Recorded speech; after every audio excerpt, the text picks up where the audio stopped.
పవన్ కళ్యాణ్ గారు power star, ఆయన ఒక మెగాస్టార్ తమ్ముడు. మరి ఆయన 21గా ఆగిపోయాడు ఏంటంటే, ఒరే నాయన ముద్రగడ నీకు దండం పెడతాంరా, నువ్వు ఏ జాతికి చెందినోడివి? కాపు జాతి అన్నాడు. కాపు జాతి అంటే ఎవడైనా సరే కులం పేరు చెప్పుకుని మేము కాపులమే, కులం పేరు చెప్పుకుని మాకేం వేషాలు రాలా. పవన్ కళ్యాణ్ గారు ఆయన రాసిన ప్రేమలేఖకి స్పందించలేదు. పవన్ కళ్యాణ్ గారు పాపం ఆయనకి పెన్లో ఇంకైపోయింది. హరిరామ్ చౌదరి గారు ఇంట్లో కూర్చున్నాడు. ఈయన మొదలెడుతున్నాడు ప్రేమలేఖలు. ఇప్పుడు ఏంటంటే మొలతాడు కట్టినోడు, లాగోలు వేసుకున్నాడు, రాజకీయం ఉన్నాడు, అక్కడితోటి సరే ఏదో పెద్ద ఆయన ఏదో మాట్లాడుతున్నాడు. మళ్ళీ ఇంకా దానికి తగ్గట్టు పవన్ కళ్యాణ్ గారిని తరిమి కొట్టండి, సినిమా వాడిని తరిమి కొట్టండి అన్నాడు. విశ్వవిఖ్యాత నట సార్వభౌమ నందమూరి తారక రామారావు గారు గవర్నమెంట్లో ట్రాన్స్పోర్ట్గా పనిచేసిన చరిత్ర ఈ రెడ్డి కాపుది. తలుపులన్నీ వేసేసి గండబెట్టి కూర్చుంటాడు.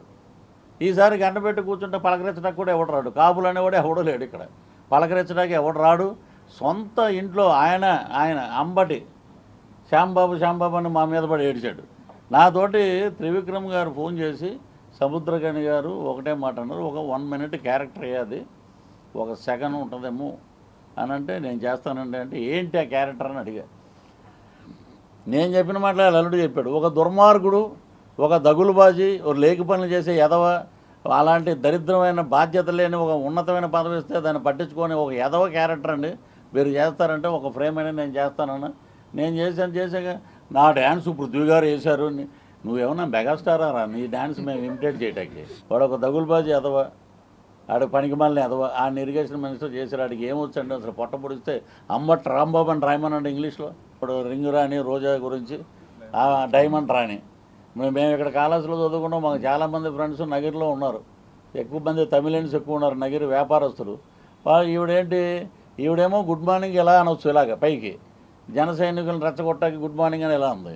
మరి ఈవిడొచ్చి చంద్రబాబు నాయుడు గారు ఒక దరిద్రుడు జైల్లో ఉంటే ఇంకో దరిద్రుడు సపోర్ట్ చేశాడని పవన్ కళ్యాణ్ గారిని నువ్వు మాట్లాడితే నీ విఘ్నత ఆడదాను కాబట్టి ఇంకంతకన్నా ఎక్కువ మాట్లాడకుండా వదిలేసాం మేము.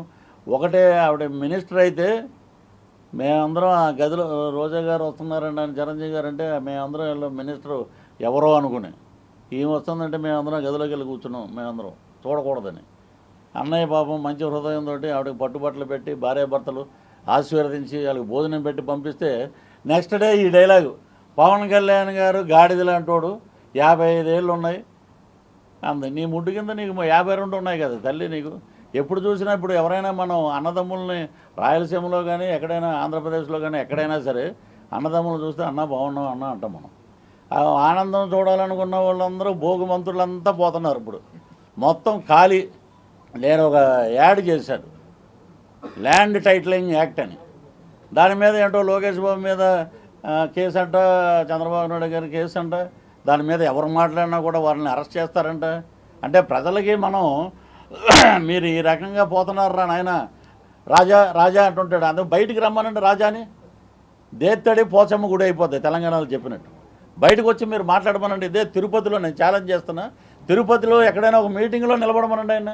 వీళ్ళందరూ ఏంటంటే గట్టిగా మాట్లాడు. ఆవిడెవరో యాంకర్ శ్యామలాగదేవి అంట, బెట్టింగ్ రాని ఆమె, బెట్టింగ్ యాప్లకి యాంకరింగ్ చేస్తుంది. ఆమె వచ్చేసి వైజాగ్లో మాట్లాడితే మహిళలంతా చీ అంటున్నారు. ఏంటంటే రోడ్లు బ్రహ్మాండంగా ఉన్నాయంట, జగనన్న పాలన అసలు రామరాజ్యంలా ఉందంట అంటుంటే, నీకు అలా కనపడిందా తల్లి? మాకు అలా ఏదో అంటాడు పోసన్ డైలాగే, ఏం మాట్లాడేవరా నరాలు కట్ అయిపోయినాయి అంటాడు చూసారా. అలాగా ఈ మాట ఇలాంటివి చేస్తున్నారు వీళ్ళు. కాబట్టి వీటికి అన్నిటికీ చర్మగీతం పడుతుంది. కాబట్టి ఈరోజు ముద్రగడ్డ పద్మనాభం గారు ల్యాండ్ టైటిలింగ్ యాక్ట్లో నేను యాడ్ చేశాను 2 డైలాగులు. మీరు ఏదైనా అడిగే ముందు నేను ఒకటి నామకరణ మహోత్సవం ఒకటి చేయాలి. తిరుపతి కాబట్టి చాలా పవిత్రమైన పుణ్యక్షేత్రం. మరి ఆయన కాపు నాయకుడు అంటున్నాడు కాబట్టి పవన్ కళ్యాణ్ గారిని నేను ఓడించేస్తాను. నేను పవన్ కళ్యాణ్ గారిని అసలు పంపించేస్తాం ఇంటికి. అక్కడ ఉండేది 2,36,700 ఓట్లు ఉన్నాయి అక్కడ పిఠాపురంలో. 1,60,000 ఓట్లు పవన్ కళ్యాణ్ గారికి పోలవుతాయి. లేకపోతే నేను నీ ఇంటికి వచ్చి నేను ఊడిగం చేస్తాను చెప్పాను.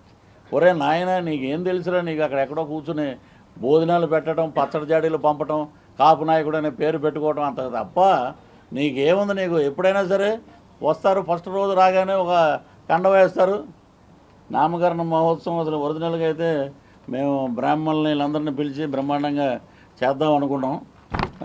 మరి కుదరలేదు కాబట్టి మీరే అందరూ బ్రాహ్మణ్స్ అనుకుంటాం మేము. మీ అందరూ వేద పట్టణాల మధ్య ఎక్కడైనా ఒకటేసి చిన్న మ్యూజిక్ వేయండి. ఆయన ఓడిపోయాడు ఎప్పుడో, కాబట్టి తిరుపతిలో ఆయన పేరు మారుస్తున్నాం. నిజంగా తిరుపతి పట్టణంలో మార్చడం అంటే ఆయన నిజంగా చాలా గొప్ప, ఆయనకి అవకాశం ఇచ్చినట్లే మా జనసేన పార్టీ తరఫున, మా కూటమి తరఫున. కాబట్టి ఇదిగోండి నామకరణ మహోత్సవం ముద్రగడ్డ పద్మనాభరెడ్డి. ఇదిగోండి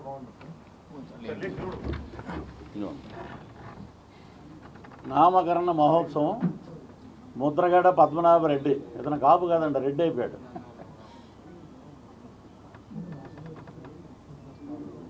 కూటమి ప్రభుత్వం వస్తే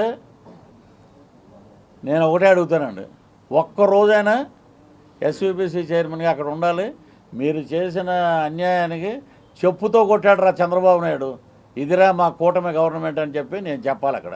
ఎందుకంటే ఈ రెడ్లు బుడ్లు వీళ్ళందరూ మమ్మల్ని దింపారు కదా పక్కన. ప్రతి ఒక్కటి దగ్గర ఒక దౌర్భాగ్యం ఉందండి. 50+ ఉన్న వాళ్ళు ఉన్నారు, 60స్లో ఉన్నారు. వాళ్ళందరూ ఏంటంటే ఎప్పుడో రజాకార్ టైంలో అయిపోయినంత అహంకారం అన్నమాట ఒక్కొక్కడికి. ఏంటంటే ఏంటమ్మా ఏంటి అంటే, నువ్వు రెడ్డి అయితే ఎవడికిరా గొప్ప? ఇక్కడ బడిజోళ్ళు గొప్ప, బ్రాహ్మణులు గొప్ప, బీసీలు గొప్ప, అందరూ గొప్పే. మేము కాళహస్తిలో ఉన్నాం కాబట్టి ఇక్కడ తిరిగే వాళ్ళం క్రికెట్ మ్యాచ్లు ఆడేటప్పుడు. ఎవడగాడు గొప్ప, ఎవడ కుటుంబానికి ఆడే గొప్ప. 21 స్థానాల్లో మాకు ఒక 2 చోట్ల టఫ్ ఉందండి, 2 చోట్ల ఎడ్జ్లో ఉన్నాం. అది మే 13 వచ్చేటప్పటికి ఓటర్ల మైండ్ సెట్ ఇంకో రకంగా ఉంటుంది. అవి కూడా మేము కైవసం చేసుకుంటాం. మేము ఆడెవడండి, ఆడెవడు జనసేన పార్టీ రాకముందు పోతిన మహేష్ ఎవడు, ఆడెవడో తెలియదు. ఏంటంటే ఎవరికి ఆయనకి నాకు వ్యక్తిగతంగా ఆడెవడో ఫోన్ కిస్కా గొట్టం. పృథ్వీరాజ్ దగ్గరికి రావాలంటే 30 మందిని దాటుకుని రావాలి. అది మా క్యాలిబర్. ఇక్కడ క్యాలిబర్ల గురించి మాట్లాడాలి. ఆడేమో నాకు ఫ్రెండ్ అని చెప్పుకోవటానికి సిగ్గేస్తుంది. ఆడ నాకు ఫ్రెండ్ కూడా కాదు. అంబటరాంబాబు అల్లుడు అన్నాడు చూసారా, ఇది రేపొద్దున్న నుంచి ఆడు కనపడకుండా నన్ను పెట్టు బాబు దేవుడా అని మాట్లాడాడు. ఆడు ఎవ్వడు జనసేనలో ఒక కార్యకర్తగా వచ్చినప్పుడే పోతిన మహేష్ అనేవాడు దొరికాడు. నీకు సీట్ ఇస్తే పవన్ కళ్యాణ్ దేవుడు, పవన్ కళ్యాణ్ బ్రహ్మాండం, పవన్ కళ్యాణ్ అద్భుతం. నీ సీట్ రాకపోతే పవన్ కళ్యాణ్ అలాంటివాడు, పవన్ కళ్యాణ్ ఇలాంటివాడు. ఈడేంటంటే పరిధులు దాటి మాట్లాడి ఇంకోటి కూడా అన్నాడు, ఏడ్చి నమాజ్ వస్తుంది వంటంలో, ఆ ఏడ్చి చిప్పు దొబ్బినప్పుడు మాకు తెలియదు కదా రెడ్లు అని చెప్పి. చిప్పు దొబ్బినప్పుడు ఏంటంటే మేము సైలెంట్ అయిపోయాం. ఏదో అపోజిషన్లో ఉన్నప్పుడు అప్పుడు ఎవడో లేడు ఇక్కడ, రెడ్లు ఎవడో లేడు ఇక్కడ. ఎప్పుడైతే 2019లో వచ్చేసారో ఓరు నాయన అసలు మేము రెడ్లు, మేము పులివెందులు, మేము కడప, మేము రాయచోటి, మేము అది, మేము తిరుపతిలో ఇంత మంచి బ్రహ్మాండమైన ప్రగతి జరిగింది అని తీసుకెళ్ళి మేము ఫైల్ ఇస్తే, ఏందన్నా ఇది అంటే తిరుపతిలో జరిగిన డెవలప్మెంట్ అండి ఇది. చైర్మన్ ఎవరో తెలుసన్నా, మా చిన్నాయన సుబ్బారెడ్డి అన్నాడు. సరే అండి ఈ ఫైలు చూపండి నీ కింద. ఆవిడ హ్యాట్రిక్ కొట్టిందంటే ఇంక మేము వెళ్ళిపోవటమేనండి. ఆవిడకి ఏ రకంగా హ్యాట్రిక్ రాదు. ఆవిడ ఒక మంచి మెజార్టీతోటి మా కూటమి అభ్యర్థి అక్కడ గెలుస్తాడు. హ్యాట్రిక్ ఆమె భ్రమలో ఉందన్నమాట. ఆవిడ జగనన్నలో ఆనందం కాదు, వాళ్ళ హస్బెండ్ ఉన్నాడు కదా సెలవుమనిలో చూడమనండి. సెలవుమనే కదా ఆయన మద్రాసులో ఉంటాడు, ఆయన కళ్ళలో ఆనందం చూడమనండి. ఆయన్ని చూసినప్పుడంతా మా ఆయన అనమనండి. జగనన్న కాదు. నీకు సీటు చిరిగిపోయింది, నీ చరిత్ర అయిపోయింది. నువ్వు ఇంకా జబర్దస్త్లో కూడా రావటానికి నీకు అవకాశం లేదు. మొత్తం ఆ చరిత్ర మొత్తం నాకు ఇచ్చారు టీటీడీ వాళ్ళు, విజిలెన్స్ వాళ్ళు నాకు ఇచ్చారు.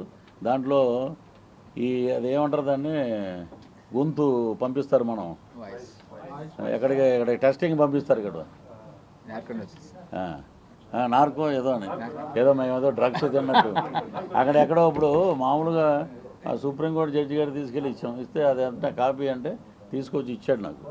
దాంట్లో అన్నీ ఫాల్స్ అని 18 పేజెస్లో ఇతని మీద పెట్టినటువంటి ఒక అనాలోచితమైన పదజాలం వాడారు. ఈ వాయిస్ కూడా ఇస్తుంది కాదని సర్టిఫికేట్ ఇచ్చి నాకు ఇచ్చేశారు. అది ఇప్పుడు మరి నాకు జరిగిన దీని గురించి ఎవరి గురించి మాట్లాడారు? సపోజ్ ఒకటి మా జడ్జి గారు అన్నారు, టెలిగ్రాఫిక్ యాక్ట్ అని ఒకటి ఉందంట, అది పెడితే మొత్తం అందరినీ లోపల దొప్పుతారంట. అది నువ్వు చేయాల్సింది పృథ్వీ, నువ్వు అనవసరంగా వదిలేసావు అప్పుడు అంటే ఫోన్లండి, అప్పుడు ఏదో గవర్నమెంట్లో ఉన్నాం వాళ్ళు తెలుసుకుంటారు నిజం అంటే. ఇక్కడ మామూలు మెతగ్గా ఉంటే కుదరదు. నాకు తిరుమలలో ఉన్న జర్నలిస్టులు చెప్పారు, మీరు బ్రహ్మాండంగా 16 రోజులు సెలవు ఒకటి, నా రూమ్లో కాంట్రాక్ట్ ఉద్యోగులను పర్మనెంట్ చేయడానికి అవసరమైతే సీఎం కాల్ అయినా పట్టుకుంటానని చెప్పి బోర్డు పెట్టాం. పెడితే ఒకటే అక్కడ జరిగిన అవకతవకలు. అప్పటికి ఇంకా మా మిస్టర్ సుబ్బారెడ్డి గారు, ఆయన ఇంకా చైర్మన్ అవ్వలా, బోర్డు లేదు, ఇంకా చైర్మన్ అయ్యాడు, బోర్డు లేదు. బోర్డు లేకపోయేటప్పటికి ఇక అక్కడ జరిగిన అవకతవకలు, అక్కడ జరిగినటువంటి ఎస్ఓబిసి, ఇక్కడ మన అలిపిరి దగ్గర ఉన్న దాంట్లో బోల్డ్ అన్ని కెమెరాలు పక్కన పడేసి ఉన్నాయి. అసలు ఇలాగ బ్రహ్మాండం ఈ కెమెరాలు కూడా అలాంటి క్వాలిటీ ఉండేవి. ఇవన్నీ ఏంటంటే సార్ అనే తప్పేది ఇంకొక ఇది లేదు అక్కడ. ఇలాగా కుర్చీ మడత పెట్టినట్టు మడత పెట్టేశారు మొత్తం ఎస్యూబీసీలో ఉన్న ఫండ్స్ అన్నీ. పైకి ఏంటంటే ఎవడైనా ఇప్పుడు ఇంకొకడు ఎవడో రాకూడదు, ఇంకొకడు ఎవడో బాగుపడకూడదు. సరే ఆయన ఏమన్నారంటే, సరే మా ఓడే మాట్లాడుకున్నారు అనుకుంటా, వాళ్ళు పర్సనల్గా మాట్లాడుకున్నారు. నీ చెల్లి ఏమైనా మాట్లాడింది వాడితోటి? మా ఓడితోటి నీ చెల్లె, నీ పిల్లం ఏమైనా మాట్లాడిందా? లేదు కదా. వాళ్ళ ఇంట్లో ఉండాలి, వాళ్ళ పిల్లానికి, వాళ్ళ కూతుర్లకి, వాళ్ళ కుటుంబానికి ఉండాలి. అది పట్టుకుని అని మాట్లాడారు. సరే నేను ఒకటే అన్న జర్నలిస్ట్ మిత్రులకి, మీరేం చేయలేరు, వాళ్ళు ఏదో చెప్తే మీరు చేశారు, వదిలేయండి. ఒక వీడియో చూపించారు, అది వదులుతారు ఒక 4-5 రోజుల్లో. ఆ వీడియోలో ఇదే తిరుపతి, చిత్తూరు జిల్లాలో ఉన్న ప్రముఖులందరూ ఉన్నారు. దాంట్లో ఏం చేశారో ఏంటి అనేది తెలిస్తే అప్పుడు తెలుసుకుంటారు. ఈలోపే అరగంట గంట అన్నాడు ఆడికి మినిస్టరు. ఆడేమో వచ్చే 5 నిమిషాల్లో నేను పంపించేస్తానంటాడు. అతను దౌర్భాగ్యం. అతను ఒక అవంతి శ్రీనివాసు. ఇంకొక 3 ఏళ్ళ క్రితం వరలక్ష్మి వ్రతం రోజున ఆడేమో ప్యాంట్ ఇప్పు చూపించాడు. ఇంకో దౌర్భాగ్యం ఏంటంటే, ఈ రోజా గారు కానీ ఇటేపు ఉన్న కొంతమంది నాయకులు కానీ, మా వాడు కాదు అది అంటే, మీరు చూసారా? మా వాడిది కాదంటే, హిందూపూర్ ఎమ్మెల్యేది కాదంటే మీరు చూసారా? ఇలాంటివి ఉన్నాయి. వీటి ఫారెన్ సెక్స్లో వరల్డ్లో నెంబర్ 2లో ఉంది 10 రోజులు. అది ఓటేటాకి వచ్చిన ఉపరాష్ట్రపతి ఎలక్షన్ అప్పుడు ముందున్న నవనీత్ కౌర్ ఎవరో ఉన్నారు ఎంపీలు, వాళ్ళందరూ వెనక్కి వెళ్ళిపోయారు. వీటి గురించి తెలిసి వాడేమంటున్నాడు, నాకు ఒకసారి విశాఖపట్నంలో కలిశాడు ఆయన ఒకటి ఏమన్నాడు, నా ఇష్టం అంటే నేను ఏమైనా చేస్తాను, అడగటానికి దమ్ము ధైర్యం లేదంటే ఎవరైనా అడగమని నా మీద హిందూపూర్ అని ఇలా అంటున్నాడు అతను. అది ఏంటంటే, ఇక్కడ మెతగ్గా ఎవడైనా ఉంటే ఆయన నెగ్గుతారు. ఇంకోటి ఉందండి వీళ్ళ దగ్గర, నీతి ఒకటి ఉంది. రెడ్డి అయితే ఏదో మన ముద్రగడ్డ ఇప్పుడు రెడ్డి అయ్యాడు కదా, ఇతనికి చాలా చేస్తారు. రెడ్డి అయితే జీవితకాలం ఇక్కడే తిరుపతిలోనే ఉండొచ్చు హ్యాపీగా. మనోడు కాదు కదా ఇతను, బయటికి తోసేయటం. ఈ సంస్కృతి ఉంది అక్కడ ఎక్కువ.